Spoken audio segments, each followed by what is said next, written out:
Unplug your cleaning routine with the Ryobi 18-volt 1 Plus cordless cleaning lineup. Our powerful and versatile tools make cleaning a breeze. One battery powers over 300 products, giving you the power to do more. Visit ryobitools.com to learn more, exclusively at the Home Depot. This is Cashing Out on VSiN, the Sports Betting Network.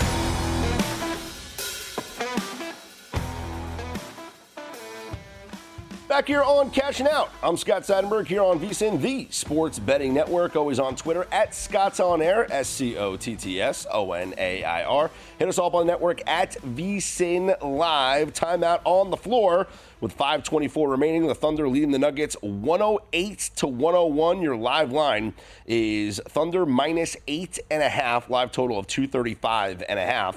And we have bet the over in the fourth quarter, so we're on pace, but you never want to be sweating these things out, so we'd love to see some more points being scored here in this fourth quarter. But we are on the Thunder to cover, and right now the live line is minus 8.5. Would certainly love the Thunder to win by double digits and cover the original line and even cover the second half line that we laid, but they're going to have to pull away here in the final 5 minutes, which I believe they're capable of doing. That's the type of team the Thunder have been all season long, is they do go on these lengthy runs, and I do think that they have a run left in them here in the final 5 minutes. But credit goes to the Denver Nuggets, who I thought it was going to be a blowout, and then down 10 at half, I thought we were on our way to a blowout. I really did. But it was just crazy how the Nuggets have stayed in it. A 35-point third quarter. That is insane. I did not see that one coming. But we'll see what happens here over the final 5 minutes and 24 seconds. Again, 108-101. Thunder lead the Nuggets, and your live line, Thunder minus 8.5. Total of 235.5.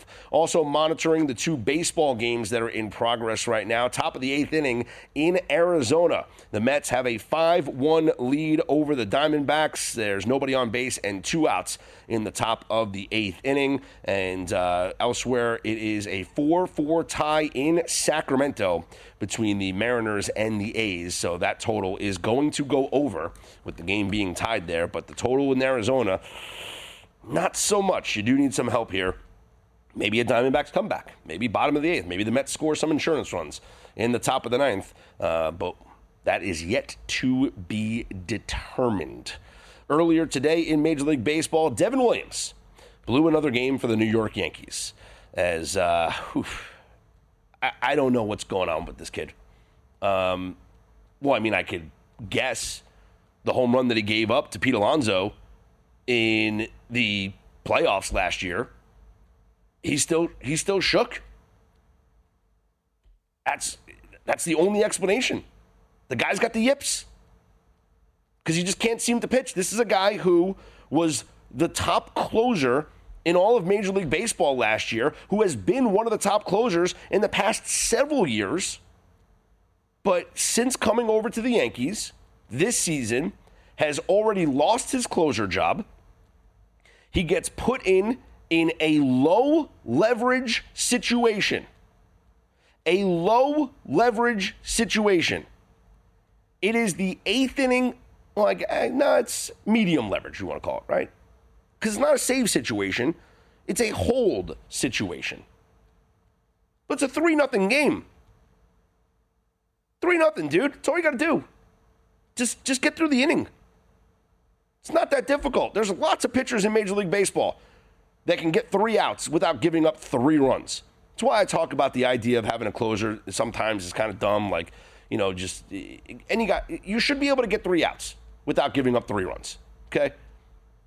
But he comes in, strikes out Maldonado, then he walks Wade, allows a single before striking out Fernando Tatis. So now there's 2 outs, and he walks Luis Arraez.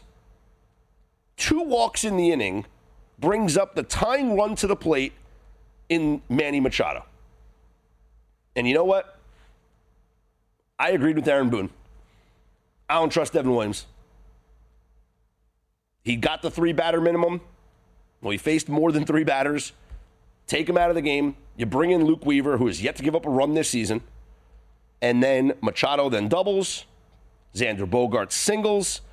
And next thing you know, Padres take a 4-3 lead. 3 runs get charged to Devin Williams. Luke Weaver gets the 4th run. It's the first time this season Weaver has allowed a run. First time he's allowed an inherited run also. And that was all she wrote. Padres come back to beat the Yankees 4-3, spoiling what was a tremendous outing from Carlos Rodon. And Carlos Rodon's been up and down this season. This was the good Carlos Rodon. 6 2/3 innings, 3 hits allowed, no runs, and 5 strikeouts. Really good outing from Rodon, and a bad loss for the New York Yankees. A good win earlier today for the Dodgers, who become the first team this season to win after playing on Sunday Night Baseball with travel the next day. The Sunday Night Fade was 4-0 coming into today's game. I certainly did not want to bet on the Marlins to win, okay? So I wasn't just blindly playing the Sunday Night Fade. I did, however, think that this game was going to be an under game, which I was wrong about. It winds up going over 7-4. But I figured with Sandy Alcantara on the mound, he has been so hot and cold, and really just cold, but he's still building himself back up from injury. And I figured at some point, Sandy Alcantara is going to find it. Well, after watching this outing against the Dodgers, I don't know if he is ever going to find it. And the Dodgers also didn't have a pitcher for this game, so the Dodgers go with a bullpen day, and I figured that would shut down the Marlins lineup. But the Dodgers get to Alcantara, whose ERA now is 8.42. Dodgers win 7-4, and, don't look now. Well, I mean, you can look, but the Dodgers have the best record in baseball. Surprise, surprise. They had slumped a little bit. We talked about how good the Padres were and the Giants and all these other teams. And, well, the Dodgers are right where we thought they'd be. Best record in baseball right now, 24-11. So, no surprise to where they are right now. Let's take a quick look at what's on your schedule for tomorrow in Major League Baseball. We do have a doubleheader between the Guardians and the Nationals. And whenever you bet a doubleheader, I have to caution you, list pitchers, because you never know. The managers they change things up all the time.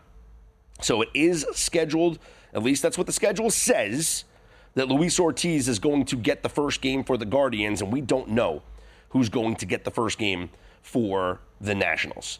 And then the second game of the doubleheader is Ben Lively against Brad Lord. But again, the manager could decide to flip things around, so you always got to pay attention.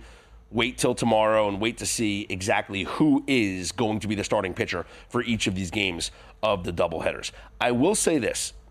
What has been a very profitable betting system, if you will, over the years has been to bet on the split of a doubleheader. And if you look back the past several years, last year, 2024, year before that, 2023, year before that, 2022, we even go back to 2021. So post-COVID, every year, those doubleheaders, they wind up being sweeps less than 45% of the time. So if all you did was bet on the second game and bet on the team that lost the first game in 2021, you were, 57%. You were 55% in 2022, 55% 2023, 56% in 2024. But this year, and thanks to the Cardinals, who have swept 2 doubleheaders in the last week, this year there's been 6 doubleheaders. 4 of them have ended in sweeps. Now, I absolutely don't think this trend continues. So I'm going to look for this to kind of revert back to the mean, which again, if you just look at all these years, 44%, 45%, 45%, 43%. 2020, I throw it out because that was COVID. 57 was a high percentage in 2019. 35%, 34%, 50%. So I think it reverts back. We're going to see some splits of these doubleheaders. I don't think we're going to get as many sweeps as we've had to start this season. So keep an eye on that when it comes to the Guardians and the Nationals tomorrow. Dodgers and Marlins will resume their series. Tony Gonsolin on the mound for the Dodgers, and Cal Quantrill goes for Miami. Dodgers, once again, a massive favorite, minus 275. Rangers are at the Red Sox with former Red Sox Nathan Eovaldi going for the Rangers. Lucas Giolito pitches for the Red Sox. Texas, a minus 120 favorite. Phillies are at the Rays. Zach Wheeler for Philadelphia. Drew Rasmussen for Tampa. And Philly, a minus 125 road favorite. Padres and Yankees do it again. This is a nationally televised game on TBS. Michael King, the former Yankee, goes for the Padres. Clark Schmidt will pitch for the Bombers, and the Padres, a small minus 115 road favorite. Reds are at the Braves. Andrew Abbott for Cincinnati, and Chris Sale on the mound for Atlanta. Braves are minus 225. Orioles are at the Twins. Cade Povich goes for Baltimore.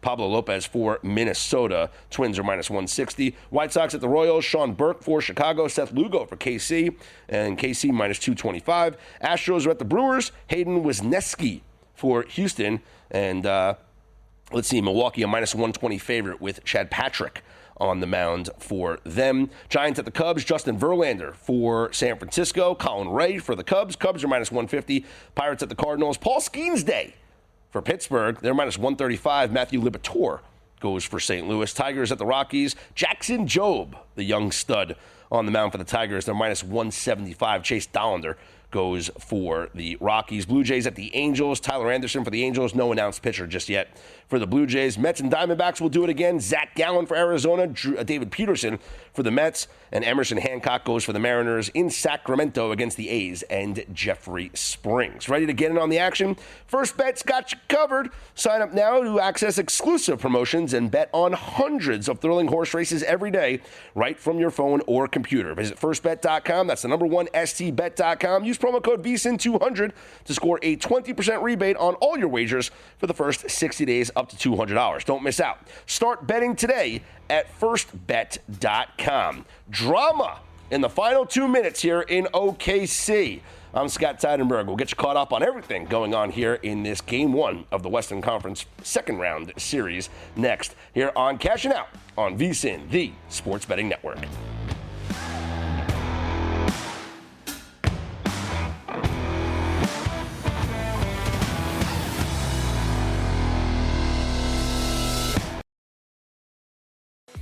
Unplug your cleaning routine with the Ryobi 18 Vault One Plus cordless cleaning lineup. From tackling bathroom tile with the soap dispensing telescoping power scrubber, to cleaning wet and dry messes with the 2-in-1 Wet Dry Swift Clean Stick Vacuum, to cleaning up pet hair and debris with our advanced stick vacuum, Ryobi has a solution for every cleaning task. And because one battery powers over 300 products, you have the power to do more. Visit ryobitools.com to learn more. Sold exclusively at the Home Depot.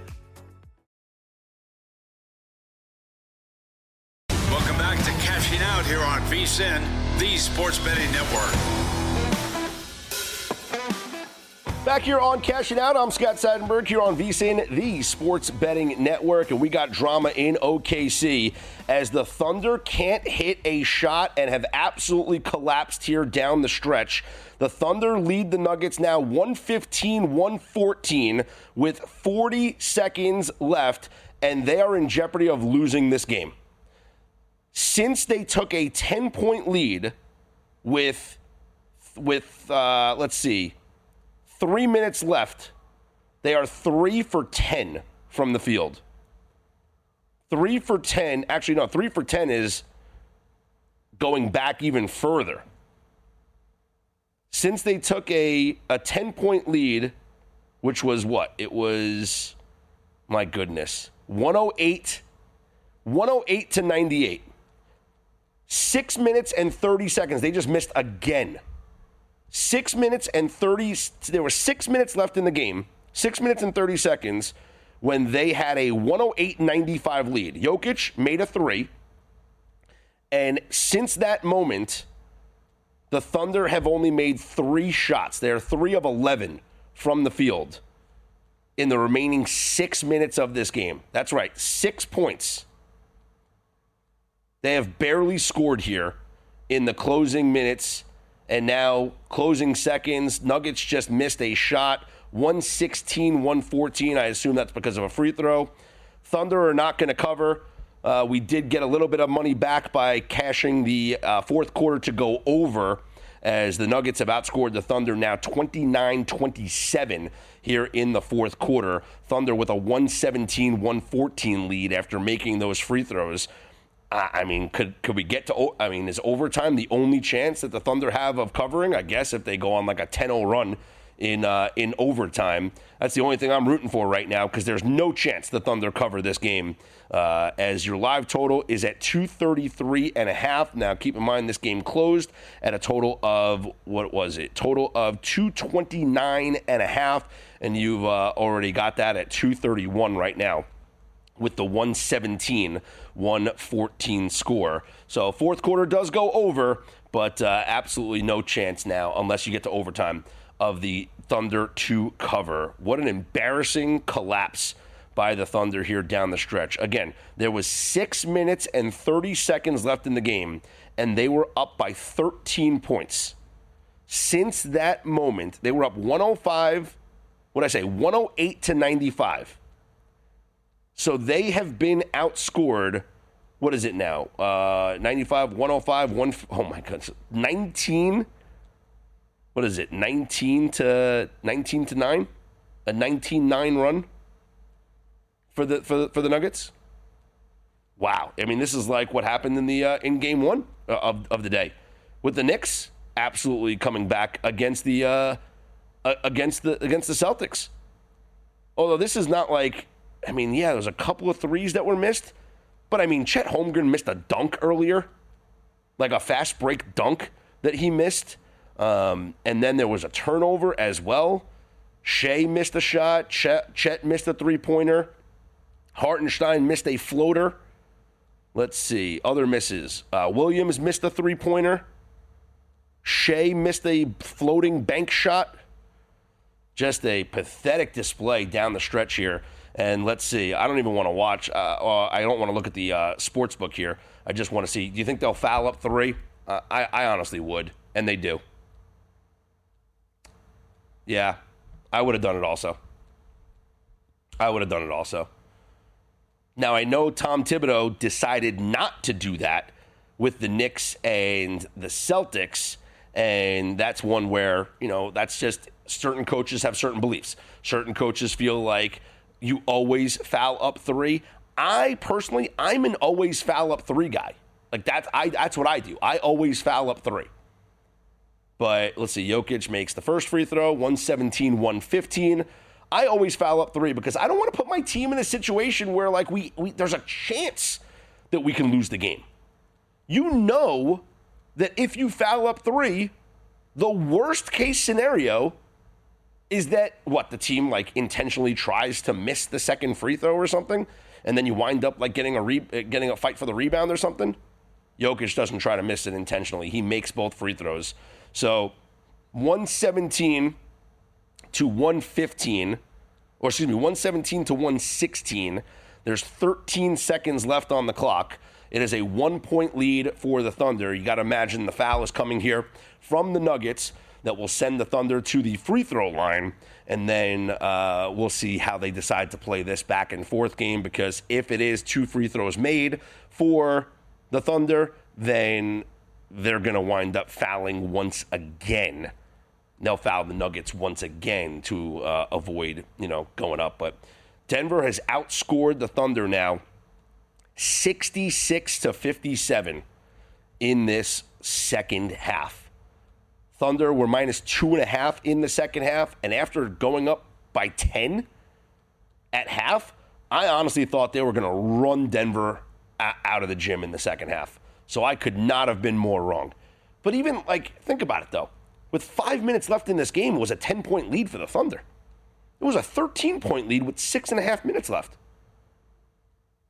How do you blow a 13-point lead in the final 6 minutes? There's not enough possessions. And I know that some teams don't like to play that possession game. You stick to your offense, and listen, I'm not going to blame the Thunder for doing anything. They've been the best team in the NBA all season long. I'm not going to criticize them now for, playing their way. But with 5 minutes left in the game, if you're up double figures, just milk the entire shot clock down. Run your offense with 7 seconds left on the shot clock, and then try to get to the free throw line or make a basket. Oh, they don't even foul. they let a wide-open layup from OKC, 119-116. Great inbounds play led to a wide-open layup, and let's see if they're going to foul again. I mean, I honestly would, and they do. They foul again. So Aaron Gordon now will go to the free throw line, 119-116. It is a 3-point lead for the Oklahoma City Thunder. And at this point, as the seconds are winding down, you wonder what happens here. Does it become a situation where now they're going to decide to miss the second free throw, or do you just continue to play this continue to play the foul game? First free throw is up and good from Gordon. Do you try and there's 11 seconds left. Do you try and miss this one and give yourself a chance for the rebound? If they make it, then there's going to be another foul again, and it's all about extending the game at this point. Now, there's no spread drama whatsoever because the Thunder have no chance of covering this game unless there's overtime. That's like the only chance, maybe, but they're not covering. I mean, a 10-point cover in overtime would be like historic. I can't think of many times I've seen. I mean, college basketball is different, but I can't imagine many times in the NBA I've seen a double-digit dog not cover in overtime. Meanwhile, taking a look at what's going on real quick in baseball, the over has now hit in both games. Mets with a 5-4 lead over the Diamondbacks, and A's a 5-4 lead now over Seattle. So you are good now with your overs. Well, at least you are in the over 8.5 here in Seattle and the A's. The Mets 5-4 lead.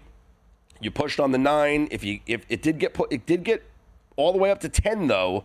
So if it gets to 10, if you have it at 10, well, then it certainly is a little bit of dicey. It's certainly dicey here because of, you're only at 9 right now. But I don't believe the Diamondbacks are done here. Bottom of the 8th inning with 2 outs. They still have 2 runners on.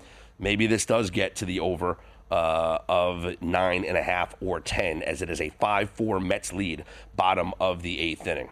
All right, let's see the drama unfolds here. We got 11 seconds left in the game. And listen, what a great night of playoff basketball. We couldn't ask for anything more, right? What a great night of playoff basketball where we had the first game going to overtime, and then this game, I mean, is overtime out of the question? I don't think so. Even if OKC makes both free throws, well, if they make both free throws, as we've seen, probably going to be another foul situation, fouling up 3. But if they miss both free throws, or maybe there's a steal here on the inbound. Let's see how this plays out. OKC inbounding the ball with 11 seconds left and a 1-point lead. The last time they did not even get to the free throw line, it was just a free basket here. And so it will be Chet Holmgren going to the free throw line. 1-point lead, 119-118. I mean, selfishly, I kind of want to see overtime because that's the only chance I have for my Thunder to cover. But no, they're not going to cover. If you have Denver, great win. The over is already in, so you cashed on the over. At this point, I just want to be entertained by more basketball. This is fun. What a great night of NBA playoff action. We'll tell you what happened at the end of this game, plus we'll preview the Stanley Cup playoff games for tomorrow. I'm Scott Seidenberg. It's Cashing Out here on VSiN, the Sports Betting Network.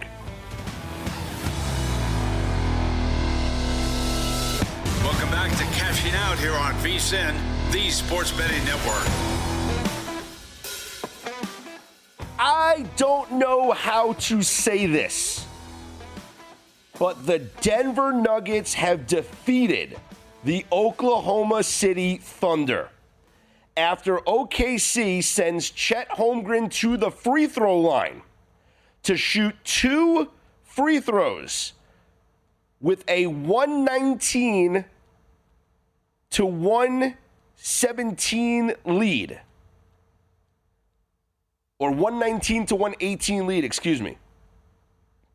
Chet Holmgren misses both free throws. He misses both free throws.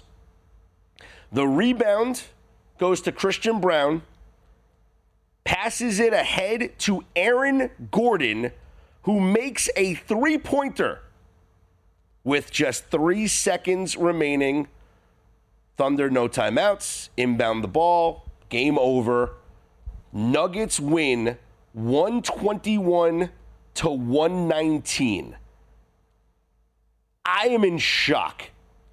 We saw two comebacks, two double-digit comebacks tonight in the NBA that could only be classified as two collapses by both the Celtics and the Thunder.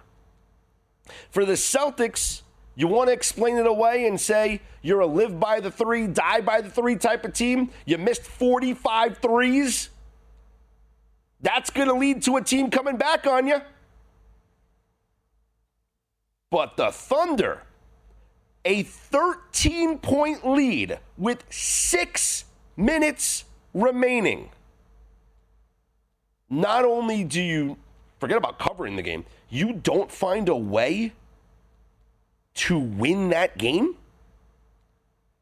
You don't find a way to win that game? You're up 13 points with 6 minutes left. At least in the Knicks game, in the Knicks Celtics game, the Knicks comeback was complete by them. With 6 minutes left to go in the Knicks game, it was tied 89-89. Here's what I'm going to look at right now. Let's see. I'm going to look at the win probability of both of these games. So, let's see. Highest win probability for the Celtics got to, let's see, 90. Oh, it actually got to 95%, up 84-75 in the fourth quarter. It got to 90, yeah. That's the highest it got for the Boston Celtics. 95% with 11 minutes left in the game. They're up by 10. In this game, it had to be, my goodness. The Denver Nuggets never had a better than they had. Oh, this is unbelievable. OKC was, my goodness, 94% with a minute 44 left. When there was, 6 minutes left in the fourth quarter, we're looking at 98 to 99% chance to win the game. 99% chance to win the game, up 13 with 6 minutes left. I'm baffled. You can't hit a shot down the stretch. You don't waste any time, and you allow the Nuggets to come back and hit the shot at the end to beat you. Say what you will about OKC and how great this regular season was. And I can't say the same about the Knicks game because the criticism of the Celtics is not the same here as the criticism of the Thunder. And the praise of the Knicks is not the same as the praise of the Celtics. I will say the praise of the Knicks is just, it's a team, it's a gutsy team, right? It's a gutsy team with the clutch player of the year.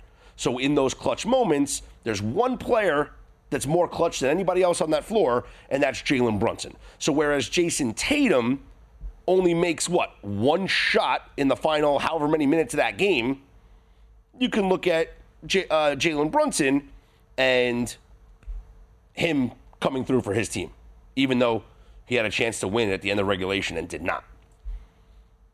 But the Nuggets are a championship team. This is a team that has been together for quite a few years now. And yes, they fired their head coach, Michael Malone. But maybe they got the spark out of the team that they were hoping to get when they made that decision. And clearly, whatever Jokic said to his team, whether it was during a timeout or in the locker room, he absolutely fired his team up. And there's no doubt, this is the best basketball player in the world. When you have a team with the best player in the world on it, you're not going to be you're never out of a game. Jokic in the fourth quarter scored 18 points was 2 of 3 from three-point range, 8 of 10 from the free throw line. 18 points in the fourth quarter for Nikola Jokic.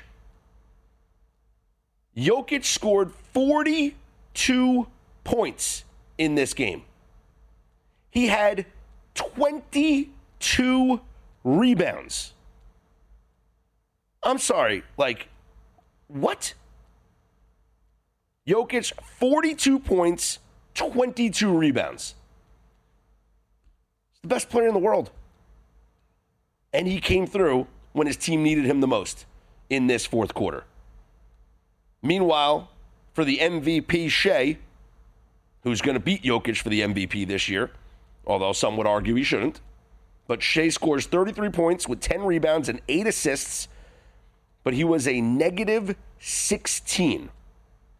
That's right, his plus-minus was a negative 16. The Thunder were outscored by 16 points when Shea was on the floor.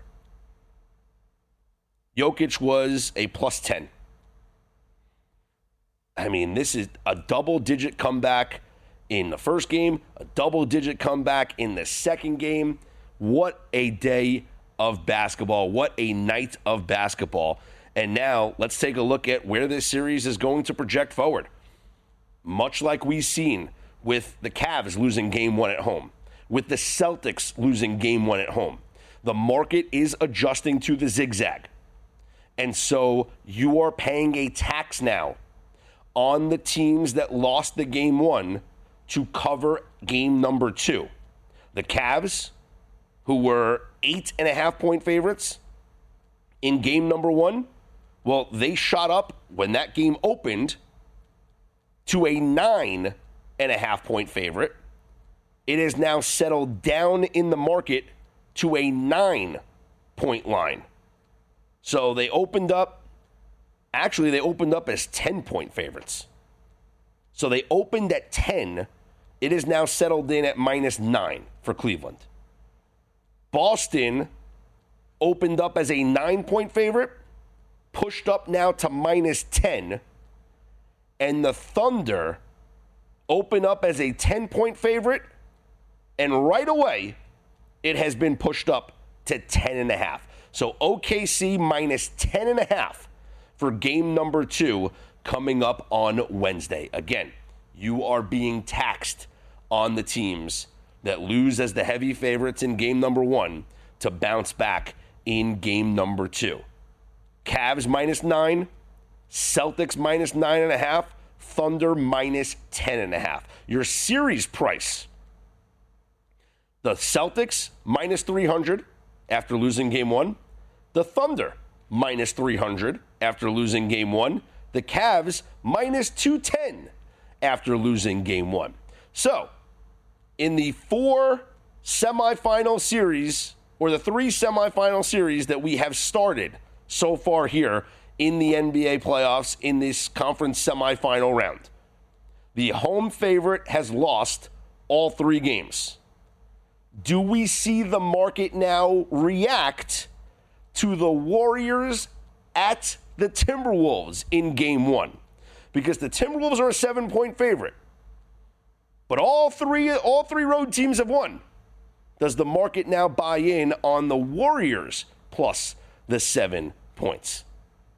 Hey, you want to know where the real money is going? Unlike other sources, our betting splits come straight from Circa and DraftKings Sportsbooks, giving you the insight into where the sharp action is landing. Circa is known for taking big bets from pro bettors, while DraftKings providing a more broader market perspective. That means you're getting the real action, not just the public money, but the types of wagers that move the lines. You can see the percentage of bets versus the percentage of handle on every game across every major sport, helping you make smarter, more informed bets. Get VSiN's exclusive betting splits for as little as $9.99 for your first month at vsin.com/subscribe. By the way, in case you were wondering, a 2-leg money line parlay on the New York Knicks and the Denver Nuggets was plus 1740.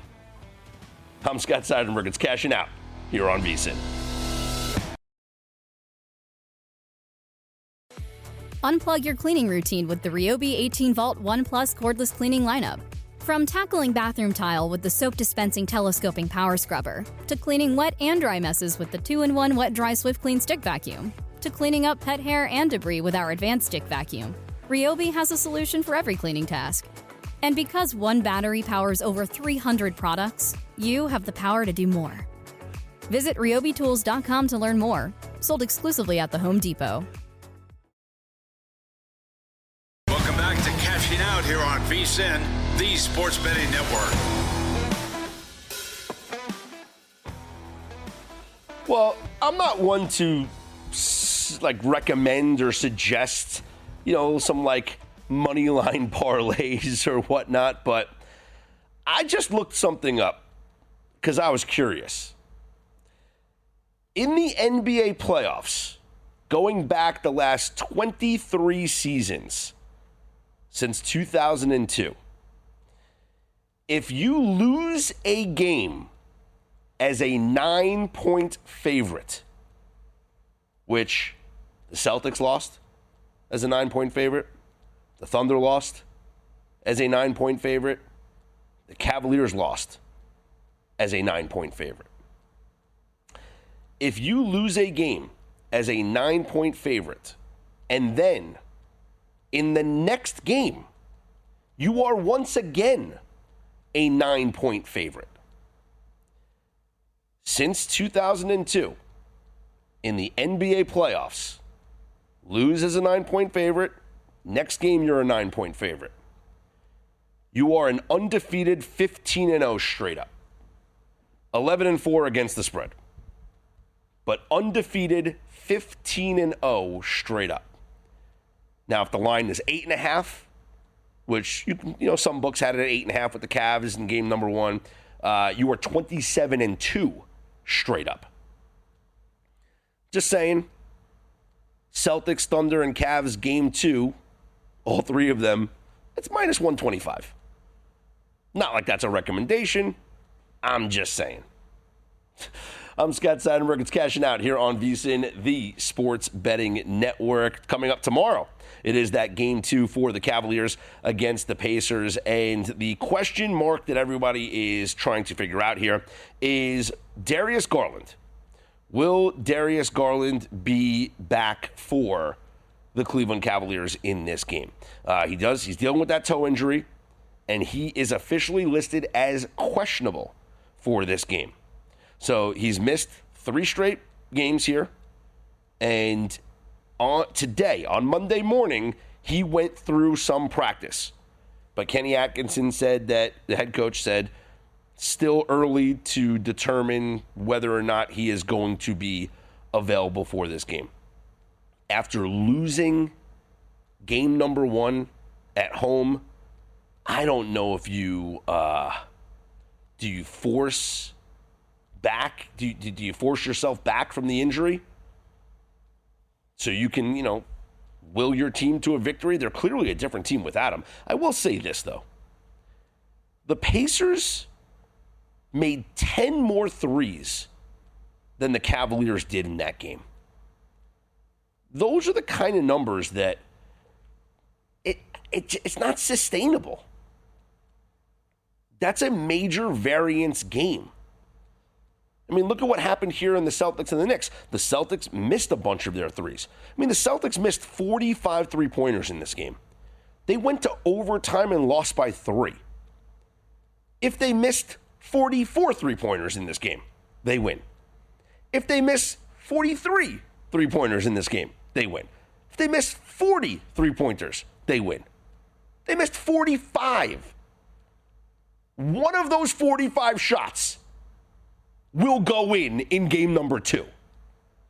And it's the same thing when you think about the Pacers beating the Cavaliers in a game where the Pacers were 19 of 36 from three-point range, and the Cavs were 9 of 38. That three-point variance will play itself out. I don't see it happening again. Just like I don't see the Celtics missing 45 three-pointers again. It's like the only way I can look in these games is to back the home favorites that are down 1-0. Now, another interesting angle of the zigzag has been to look at these teams in the first halves. The problem is that the sports books have caught on and you're being taxed on these first halves. Whereas Cleveland is a 9-point favorite for the game, they're 6-point favorites for the first half. Normally you would think 4.5-point favorites for the first half, something like that. Certainly not 6. So you're being taxed on it. But I do like the angle. The Cavs also, the first quarter angle is another one to look at. They're -4 for the first quarter. Man. You know something? Let me look inside these games a little bit. So I mentioned that if you lose in the playoffs as a 9-point favorite, and then you are listed as a 9-point favorite the next game, in the history of the database that I'm looking at, which goes back to 2002, you are a perfect 15-0 straight up. You never lost. 11-4 against the spread. If I look inside these games, let's see. In the first quarter, you are outscoring your opponent 26.1 to 21.3. You are outscoring your opponent by 5 points in the first quarter. In the second quarter, you're outscoring your opponent by almost 6 points. In the third quarter, you're outscoring your opponent by 6 points. And the fourth quarters, believe it or not, are even. On average, the teams are outscoring their opponents 108.7 to 91.9. 15-0 straight up, and you're winning by 16.7 points per game. And you are 11-4 against the spread, covering by 6.1 points per game. This is just too good of a system to shy away from. And if you just look at the first halves, I know we're being taxed on it. I know we're being taxed. Trust me, I get it. It's a bad number. It shouldn't be like this. But you are outscoring your opponent by 12 points, or by, let's see, 21. So we're at 40, 43, 44 points for the opponents in the first half. And you are scoring, 26, 54. I mean, yeah. You're outscoring them by double digits in the first half. Over 10 points per first half, you are outscoring your opponents in these games. I mean, that's something to take a look at. Again, I know we're being taxed on these first halves. But in the history, going back 23 years, most recently, it was last playoffs. The Celtics against the Heat. They were 9.5-point favorites after losing as a 9-point favorite, 9-point favorite or higher, and they won that game 104 to 84. They won by 20. That's the most recent time it's happened. We have 3 instances coming up here in the second round here of the NBA playoffs. The first situation is tomorrow with the Cleveland Cavaliers laying 9 against the Pacers and -6 in the first half. This is too strong of a system. I'm going to be back in the Cleveland Cavaliers. I'm going to be back in the Cavs. And if you get Darius Garland back, even better. Because that gives me more confidence then on the Cavs moving forward in that game. I'm Scott Seidenberg. You hit me up on Twitter at Scott's On Air, SCOTTSONAIR. So, Cavs system play for me. You can look at the Celtics as well. Thunder as well. Thunder now are up to 11-point favorites. My goodness. They're up to 11 points. So in the moments after this game, they open up as a 10-point favorite. It's been here at Circa, it's at 11.5 now. So this line is being bet. People are hammering. Wow. We haven't even been an hour post the game, And we are at a full 1.5 movement here at Circa on the Oklahoma City Thunder in Game 2 against the Denver Nuggets. Again, Thunder opened up as a 10-point favorite and are now up to an 11.5-point favorite against the Nuggets in game number 2. This buys into the zigzag. This buys into the systems that we're looking at here that would back all 3 of these home teams that lost in game 1 that go on and bounce back in game 2. Again, I'll repeat the numbers that I just looked up. We have here teams that lose as a 9-point favorite and are once again a 9-point favorite in the next game. A perfect 15-0 straight up in the NBA playoffs. 11-4 against the spread, covering by average 6.1 points per game. We'll get to the game coming up between the Warriors and the Timberwolves, plus Stanley Cup playoffs coming up next. It's Cashing Out here on VSiN. Unplug your cleaning routine with the Ryobi 18-volt 1 Plus cordless cleaning lineup. Our powerful and versatile tools make cleaning a breeze. One battery powers over 300 products, giving you the power to do more. Visit ryobitools.com to learn more, exclusively at the Home Depot.